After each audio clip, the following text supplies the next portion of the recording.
Hi everyone, welcome to all of you. आप सभी का मेरे यूट्यूब चैनल शिवा एजुकेशन में स्वागत है। इस वीडियो में हम को curricular subject analytic ability and digital awareness के PYQ के MCQ को डिस्कस करेंगे और ये हमारा पार्ट 2 है। पार्ट 1 हम अपने चैनल पे अपलोड कर चुके हैं, तो आप लोग उसे भी देख लीजिएगा और यह पार्ट 2 वाला भी देख लीजिएगा, तो आपका एग्ज़ाम अच्छा जाएगा। Analytic ability and digital awareness 5th semester के स्टूडेंट, BA, BSc, BCom के स्टूडेंट के लिए कॉमन सब्जेक्ट है, जिसे सभी को पास करना अनिवार्य होता है। यह पेपर EAMG के VP का है, जो 2025 यानी कि पिछले साल पूछा गया था। तो आप लोग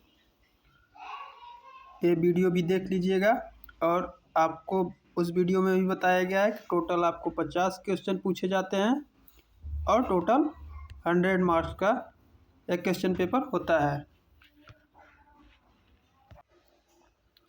तो चलिए बिना देरी किए क्वेश्चन को स्टार्ट करते हैं।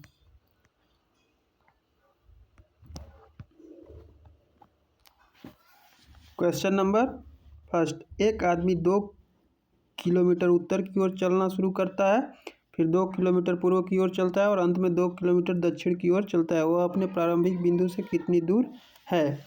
ऑप्शन दिया 0 किलोमीटर, 2 किलोमीटर, 4 किलोमीटर, 6 किलोमीटर। तो जो एक मनुष्य है, मान लो यहाँ से मनुष्य चल रहा है और वह कितना जाता है? 2 किलोमीटर। कितना जाता है? 2 किलोमीटर। और फिर वह 2 किलोमीटर पूर्व की ओर जाता है। मान लो 2 किलोमीटर इधर चला गया और अंत में 2 किलोमीटर वह कहाँ जाता है? दक्षिण की ओर जाता है। 2 किलोमीटर फिर इधर चला जाता है। तो पूछ रहा है वो अपने प्रारंभिक बिंदु यानी कि यहाँ से वह कितनी दूर है। तो कितने हैं आप लोग देख सकते हैं? 2 किलोमीटर है। कितना है? 2 किलोमीटर। तो इसका करेक्ट ऑप्शन हो जाएगा option number second. Question number second,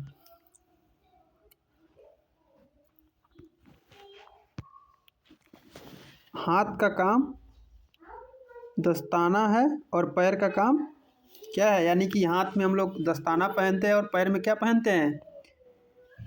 जूता, जुर्राब, चप्पल, चंदन। तो इसका जो राइट ऑप्शन हो जाएगा जुर्राब, यानी कि जिसको आप लोग सॉक्स यानी कि मोजे भी कहते हो। तो इसका right option option number second हो जाएगा। क्वेश्चन नंबर थर्ड, यदि हेलो को IFMMP के रूप में कोडित किया जाता है तो वर्ड को कैसे कोडित किया जाएगा?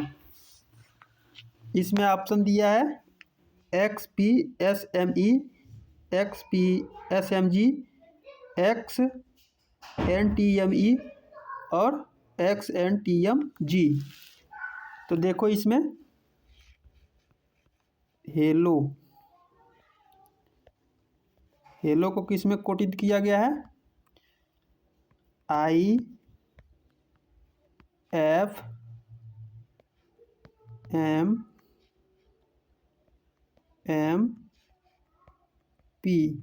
तो आप लोग देख सकते हैं इसमें मतलब कि एक अक्षर के अगले अक्षर यानी कि +1 करके इसमें लिखा गया है। जैसे H के बाद क्या आता है? I, E के बाद क्या आता है? F, L के बाद M, L के बाद M, O के बाद P। तो ठीक उसी प्रकार से इसमें देखेंगे हम किसमें वर्ड को कैसे कोडित करेंगे। तो इसमें हो जाएगा WORLD।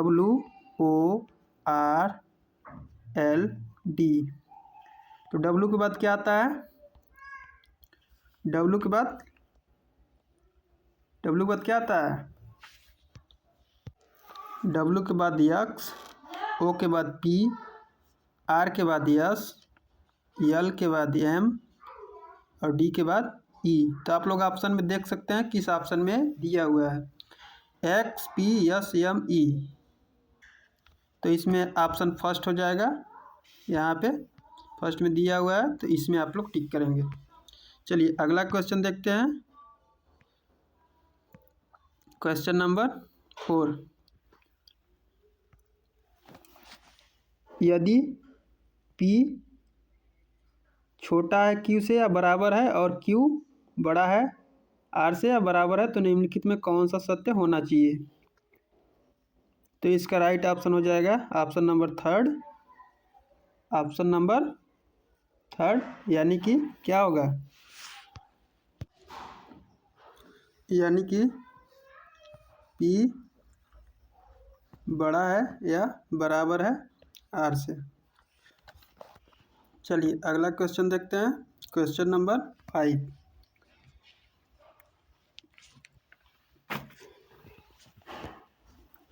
कोई भी पक्षी स्तनधारी नहीं है, कुछ स्तनधारी जंगली हैं, निम्नलिखित में से कौन सा सही है। कोई पक्षी जंगली नहीं है, कुछ पक्षी जंगली नहीं है, कुछ जंगली जानवर पक्षी हैं, सभी स्तनधारी जंगली हैं।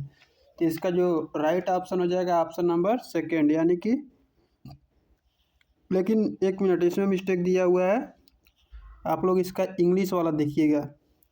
तो इसका सेकंड ऑप्शन सही हो जाएगा, सम बर्ड्स आर विल्ड, यानी कि कुछ पक्षी क्या हैं, जंगली हैं। अगला क्वेश्चन, क्वेश्चन नंबर 6। यदि किसी पासे के फलक पर संख्या 1, 2, 3, 4, 5 और 6 है और आप उसे घुमाते हैं तो 2 का विपरीत फलक क्या होगा। ऑप्शन दिया है 1, 6, 3, 5।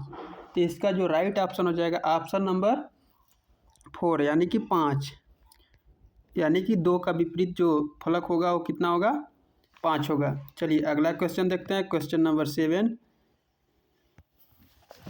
यदि एक घन के एक फलक को रंगा जाए तो घन को मोड़ने पर कितने फलकों को रंगा जाएगा।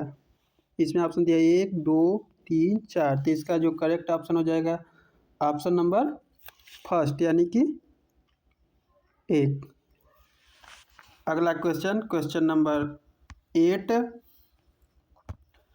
कागज के एक चौकोर टुकड़े को 2 हिस्से में मोड़ा जाता है, एक क्षैतिज और एक ऊर्ध्वाधर। हमारे पास कागज के कितने टुकड़े हैं।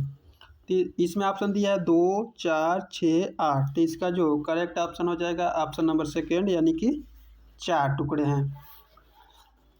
अगला क्वेश्चन, क्वेश्चन नंबर 9। देखिए आपका उस पेपर में भी कंप्यूटर से रिलेटेड क्वेश्चन पूछा गया था और इस पेपर में भी पूछा गया है, तो आप लोग दोनों वीडियो ध्यान से देख लीजिएगा। इसमें दिया है ओपन ऑफिस और लिब्रे ऑफिस के बीच मुख्य समानता क्या है।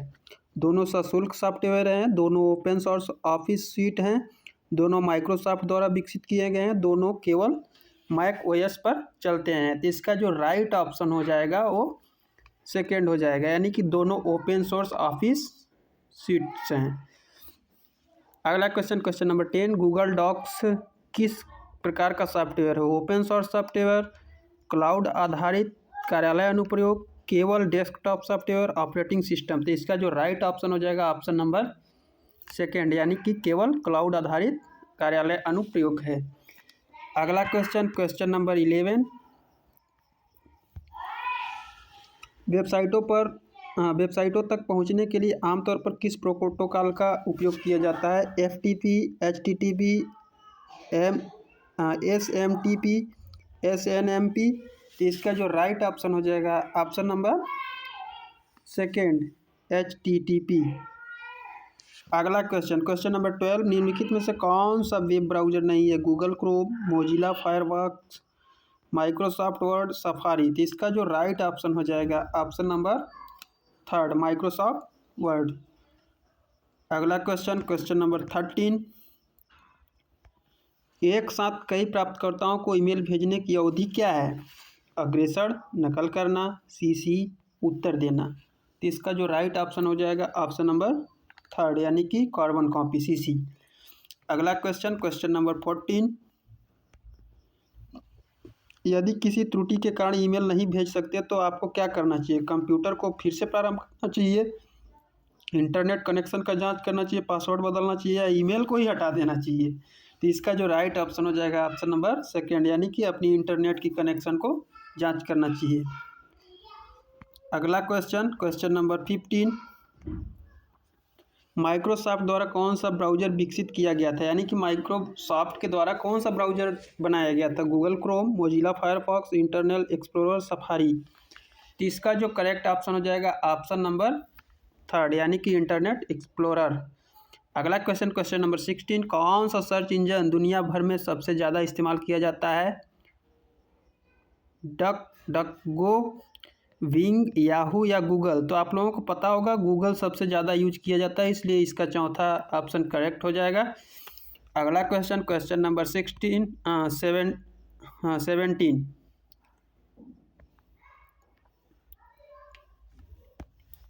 वेब ब्राउज़र में URL का क्या कार्य है? दिनांक और समय दिखाने के लिए, किसी वेबसाइट का स्थान निर्दिष्ट करने के लिए, किसी साइट से लॉग आउट करने के लिए, फाइलों को खोलने के लिए। तो जो URL का कार्य होता है वो क्या होता है?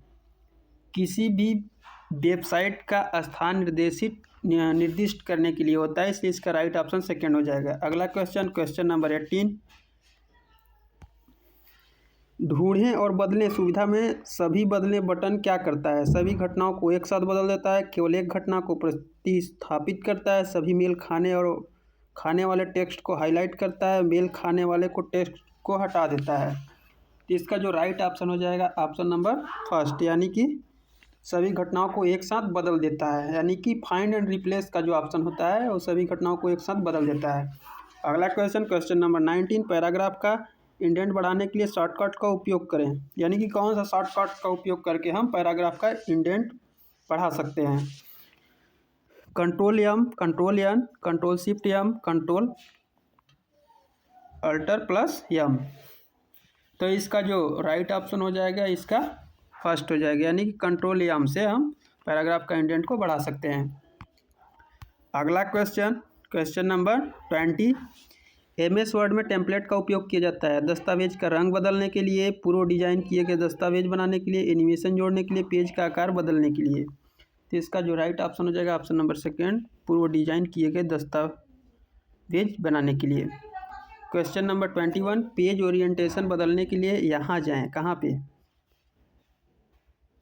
फाइल ऑप्शन में, इंसर्ट ओरिएंटेशन में, लेआउट ओरिएंटेशन में, या देखें लेआउट में। तो इसका जो राइट ऑप्शन हो जाएगा option number third, layout orientation में जाएंगे। अगला question, question number 22, MS word में डिफ़ॉल्ट पेज ओरिएंटेशन क्या होता है, यानी कि अपने आप उसमें कौन सा ओरिएंटेशन होता है? Landscape, portrait, custom, work. तो इसका जो राइट ऑप्शन हो जाएगा ऑप्शन नंबर सेकेंड, यानी कि MS वर्ड में डिफ़ॉल्ट जो ओरिएंटेशन होता है वो पोर्ट्रेट होता है। अगला क्वेश्चन, क्वेश्चन नंबर 23, किसी तालिका में सेल्स को मर्ज करने के लिए इसका उपयोग करें। टेबल डिजाइन, मर्ज, लेआउट मर्ज सेल, सम्मिलित करें, कोशिकाओं को मर्ज करें, फाइल या मर्ज। तो इसका जो राइट ऑप्शन हो जाएगा ऑप्शन नंबर सेकेंड, लेआउट और मर्ज सेल। अगला question, question number 24, mail merge में आमतौर पर उपयोग किए जाने वाले डेटा का स्रोत है एक्सेल फाइल या डेटाबेस, PDF फाइल, छवि फाइल, HTML फाइल। तो इसका जो राइट ऑप्शन हो जाएगा option number first, Excel file या डेटाबेस। अगला क्वेश्चन चलिए देखते हैं, क्वेश्चन नंबर 25, मैक्रोज का उपयोग किया जाता है किसमें? दोहराए जाने वाले कार्यों को स्वचालित करने के लिए, छवियों को एडिटिंग करने के लिए, पेज का आकार बदलने के लिए, पाठ प्रभाव को जोड़ने के लिए। तो जो मैक्रोज का उपयोग होता है वो कहाँ पे होता है? दोहराए जाने वाले कार्यों को क्या करने के लिए? स्वचालित करने के लिए।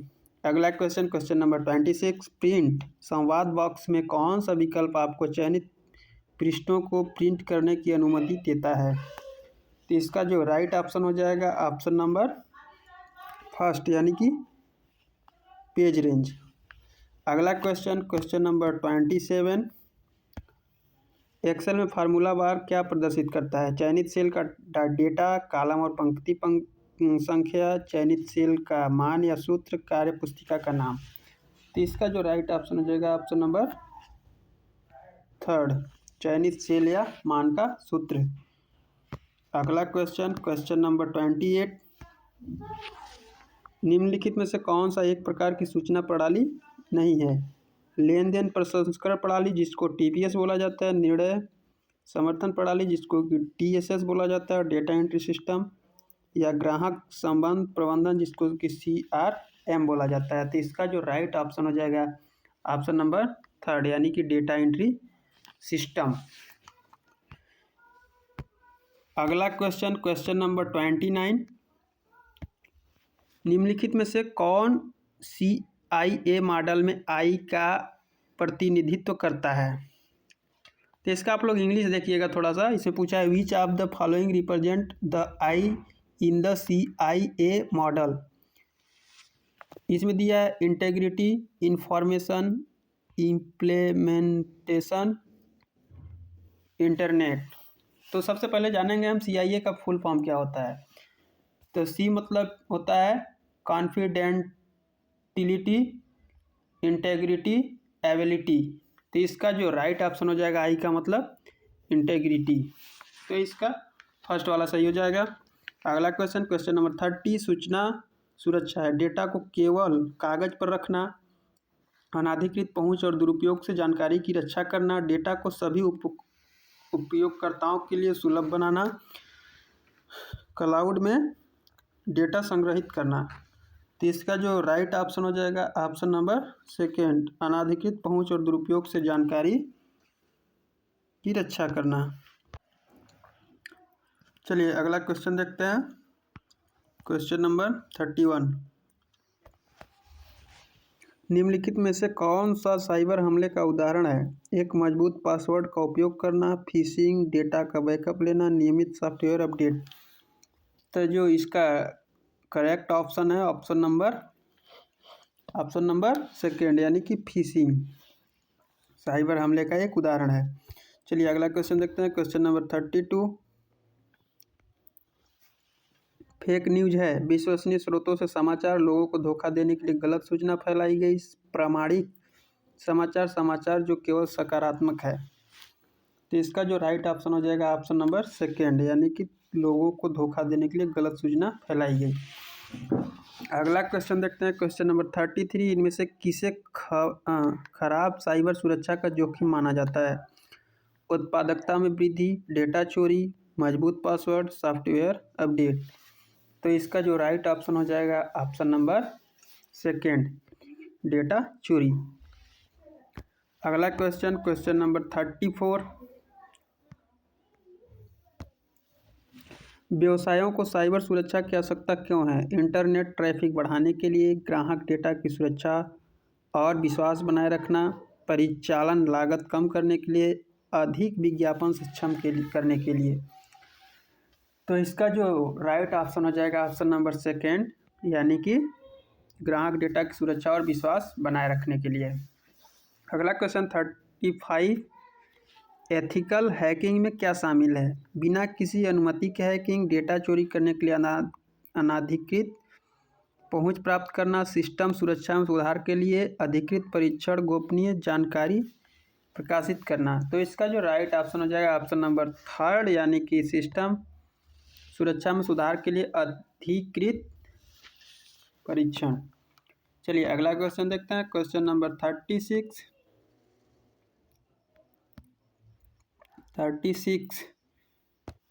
इसमें दिया है कलम से क्या करते हैं? लिखते हैं। तो चाकू से क्या करेंगे? काटो, मार डालो, छुरा घोंपना। तो छुरा तो घोंपोगे नहीं, मार डालोगे नहीं, काटोगे नहीं, इसमें हो जाएगा काटना। इसका राइट ऑप्शन 4।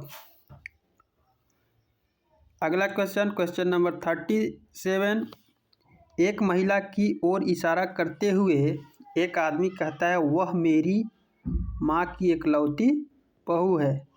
महिला का पुरुष से क्या संबंध है? यानी कि एक महिला है मान लो, ठीक, और इसके ओर इशारा करते हुए पुरुष क्या कह रहा है, यानी कि आदमी क्या कह रहा है कि ये जो है वह हमारी माँ की क्या है? इकलौती बहू है। तो महिला का पुरुष से क्या संबंध हो जाएगा?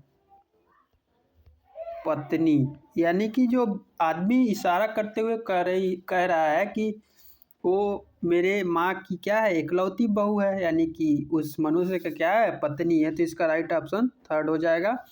चलिए अगला क्वेश्चन देखते हैं, क्वेश्चन नंबर 38। यदि कैट को 3120 के रूप में कोडित किया गया है तो डॉग के लिए कोड क्या होगा या क्या है? इसमें दिया है 4150, 4760, 4170, 3960। तो हम देखेंगे इसमें जैसे CAT इसको किस में कोडित किया गया है, तो जो ABCD होता है उसके संख्या के आधार पर कोडित किया गया है। जैसे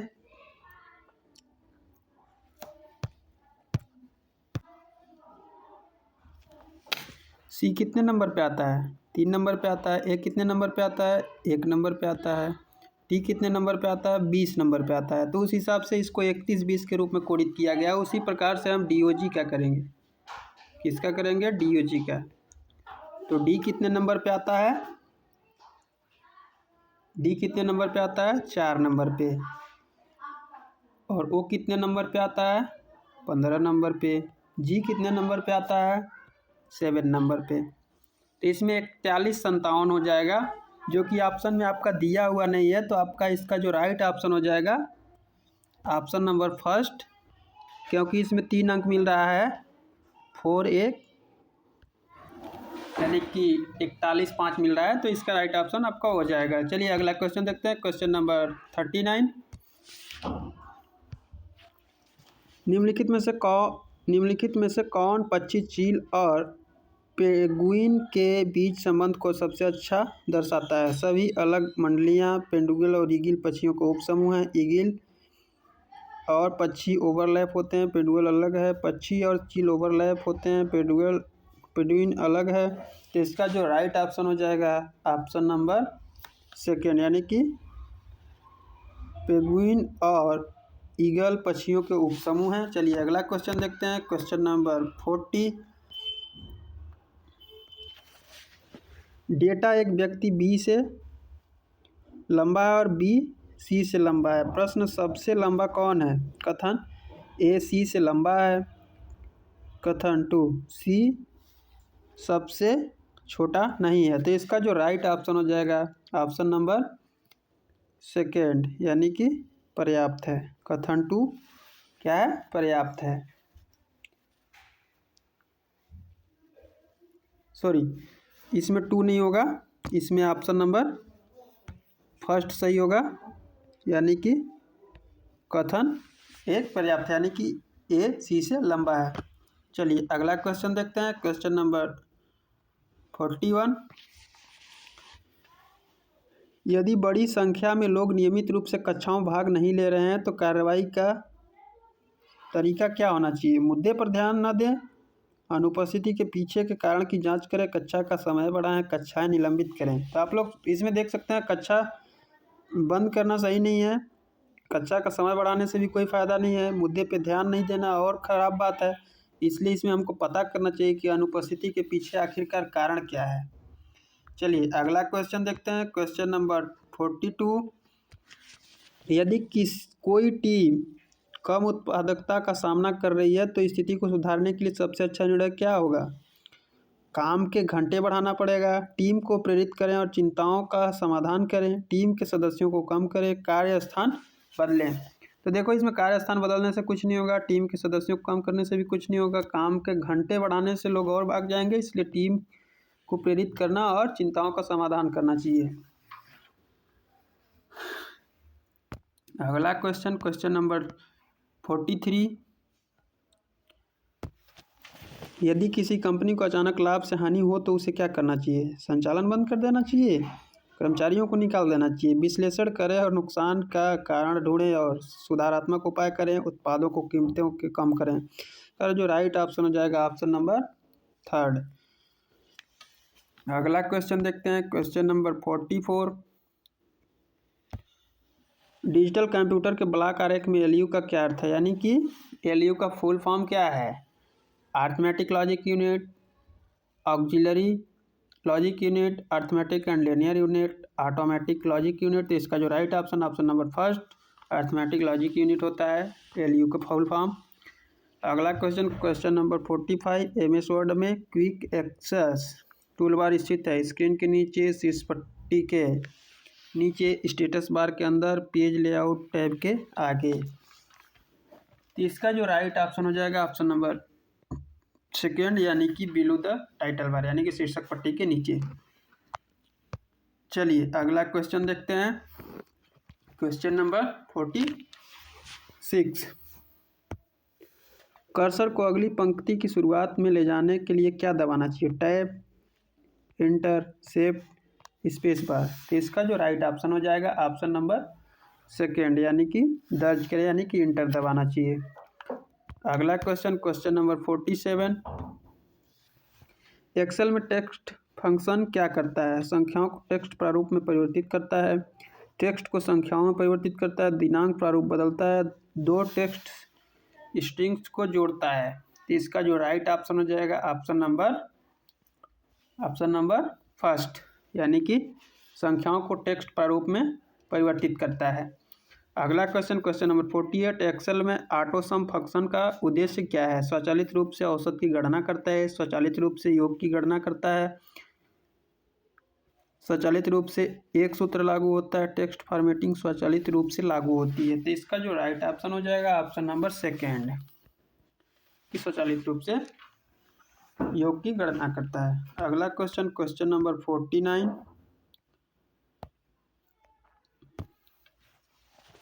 डेटा को संपूर्ण भाग के रूप में प्रदर्शित करने के लिए चार्ट का उपयोग किया जाता है। Line chart, pie chart, bar chart या कॉलम चार्ट। इसका जो राइट ऑप्शन हो जाएगा option number second, pie chart. Question number 50 और अंतिम प्रश्न, लिब्रे ऑफिस राइटर से आप किस प्रकार का दस्तावेज बना सकते हैं? स्प्रेडशीट, प्रस्तुतियाँ, पाठ दस्तावेज, ग्राफिक्स। तो इसका जो राइट ऑप्शन हो जाएगा ऑप्शन नंबर थर्ड, पाठ दस्तावेज, यानी कि टेक्स्ट डॉक्यूमेंट हम बना सकते हैं लिब्रे ऑफिस राइटर से। तो ये रहा आपका टोटल 50 क्वेश्चन। इससे पहले मैंने एक वीडियो अपलोड किया है पार्ट 1, ये पार्ट 2 रहा। दोनों वीडियो आप लोग एग्ज़ाम से पहले देख कर जाएंगे, आपका एग्ज़ाम अच्छा जाएगा। और आप लोगों से अनुरोध है कि चैनल को कृपया सब्सक्राइब करें। केवल आप लोग वीडियो देख लेते हैं और अच्छे नंबर ला लेते हैं, लेकिन चैनल को सब्सक्राइब नहीं करते हैं। तो प्लीज़ आप लोग सब्सक्राइब करें, लाइक करें और शेयर करें और प्यारे प्यारे कमेंट करें। तो चलिए अब अगले वीडियो में मिलते हैं अगले टॉपिक के साथ। तब तक के लिए बाय बाय, थैंक यू।